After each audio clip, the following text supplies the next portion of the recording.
September 12th, 2017, Public Safety Briefing. This morning we're going to cover a few topics and then hopefully take some questions from our viewers this morning. First of all, we're still experiencing an unusually high amount of theft from motor vehicles in a particular area in our city. We've experienced and investigated 105 incidents over the course of the last 3 months, with a heavy concentration in the area of our Pemberton Drive neighborhoods as well as our Doverdale neighborhoods. We want to remind our residents of our Stow It, Don't Show It campaign, and we're asking you to lock your vehicles when you're not in them, or when they're parked in your driveway, or they're parked in the street in front of your residence. Remove your laptops, remove cell phones, purses, and wallets, or any other valuable items that you might have in your vehicle prior to locking and leaving your vehicle. This will eliminate you as being a victim. During the summer, and now that classes have started in Salisbury University, we're starting to see an increase of bicycle thefts. Over the course of the last 3 months, we've experienced 46 bicycle thefts that we've investigated. We encourage you to use locks. Not only use the locks, but use the locks appropriately. We ask you that you secure those locks around the frame of the bicycles, if at all possible, and maybe locking one of the wheels if you can.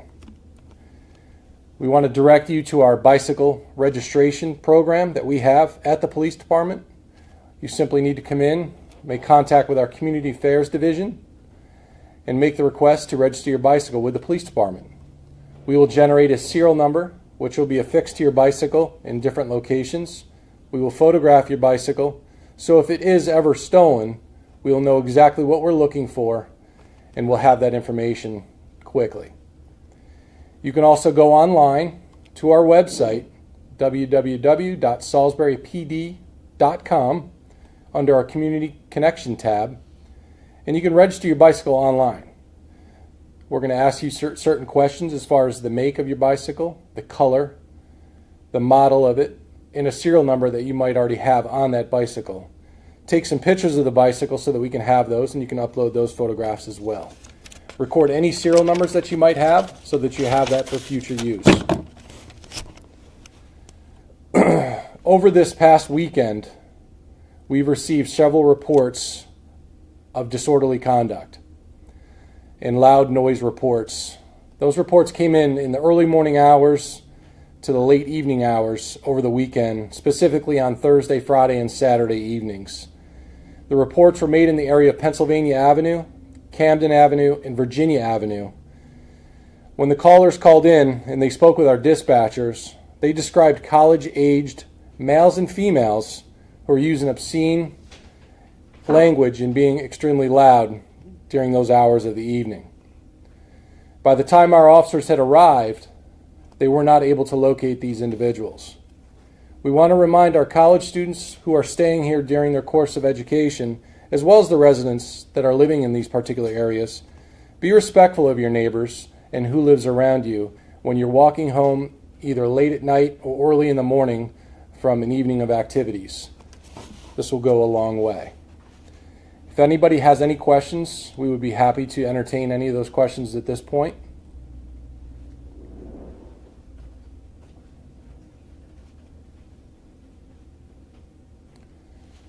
Seeing no questions, I'd like to bring up Chief Hoppus from the Salisbury Fire Department. Thank you. Thank you, Captain, for the introduction. I'm here today to talk briefly about hurricane preparedness.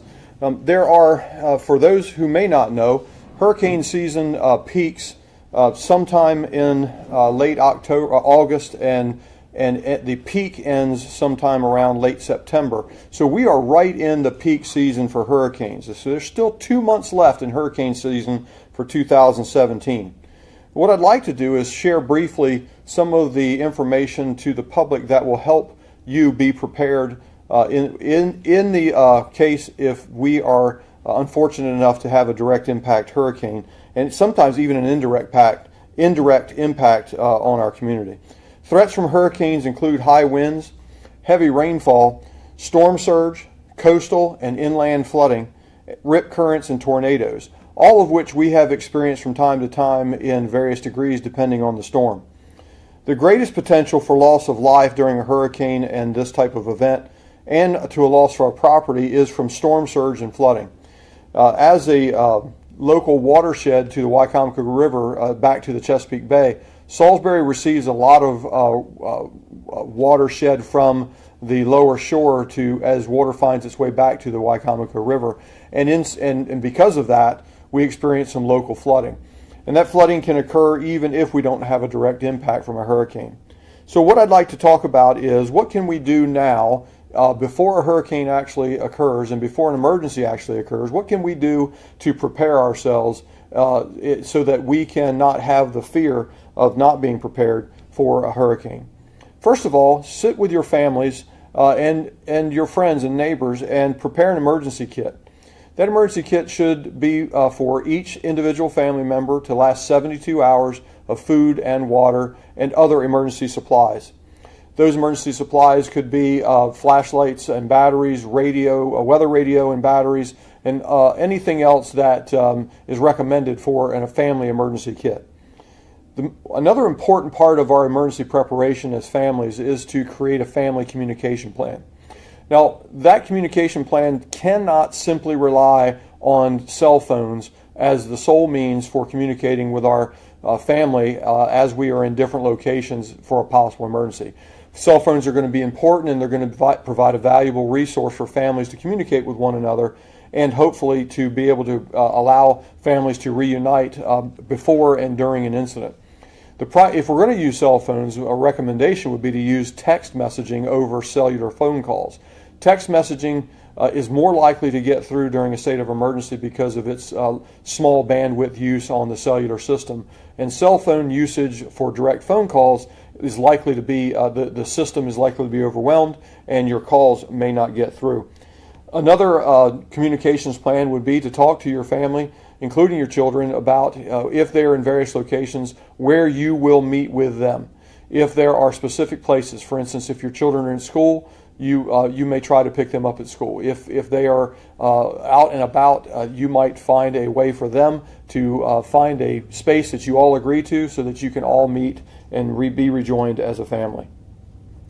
The second thing I'd like to talk about is preparedness for evacuation. We need to familiarize ourselves with the hurricane evacuation routes for our area and how to get to higher ground. That is problematic for those of us who live here on the lower shore of Maryland. Finding higher ground is a problem. But we do have the ability to find areas that are less prone to flooding, and we should find out where those are ahead of time. And then we need to determine where we are going to go if the evacuation occurs and we are asked to leave our homes and move to another location. You should know that before the actual evacuation is required. You should also know where local shelters are so that in the event that you need to take shelter in a public shelter, that you can do so and know where you're heading. Prior to an emergency, it's really important for us to survey our properties and where we live. Look for areas that you can improve before a hurricane or a storm occurs that could prevent loss of life or damage to your property. Things like trees that need to be pruned or actually taken down because they provide a hazard in high wind conditions. Overhanging branches of our houses, if they happen to snap, could cause holes in our roofs. Things, moving outside furniture and trampolines and all of the things that could blow, securing them prior to an emergency is all going to be very important. And all of these things, if we do them correctly, will mitigate and reduce the amount or the potential for loss of property and or life during these storm activities. If you have a property that has drainage ditches or drainage pipes that will allow water to escape from your house, make sure those are clear prior to the event. Make sure that your rain gutters and downspouts are clear and unclogged so that water may move away from your house and not cause further damage. So bringing all outdoor furniture and decorations and garbage cans and anything else that might fly around in a high windstorm inside your house or have it tied down or secured is very important. And we don't have many high rises in our town, but if you're in a high rise building, be prepared to take shelter and do so in below the 10th floor. and this is all part of the FEMA's recommendation for us. And finally, before an event, consider installing, if you have the wherewithal and the means, consider installing a generator to support your electrical needs when the power is out. And providing that will save your food, will save your heating and air if it's sized correctly. So all of those things are for us to prepare ourselves in the event that we have the unfortunate need to face the terrible event of a hurricane or even a significant weather event from storm, lightning, high winds, and rain, which cause flooding in our area. In closing, what I'd like to encourage all of our citizens to do is to seek information and find these resources that you can use to help you and your family in a time of need. You can seek this information at our local website. You can go to www.salisburyfd.com and look under our press release section to find hurricane preparedness and storm preparedness information. You can also go to the Maryland Emergency Management Agency's website and the Federal Emergency Management Agency's website to find pre-created templates and forms for families and individuals and businesses to use to prepare themselves for these unfortunate events. I'd like to send out our well wishes to our citizens that have been affected by the latest storms, or the citizens of Houston, in the Houston area, the Louisiana area, and now most recently in the Florida area. We send our prayers and well wishes to them so that they might be kept safe and that their areas might recover as quickly as possible. Be happy to entertain any questions that may come at this time. Again, thank you for your participation during this live event. Thank you.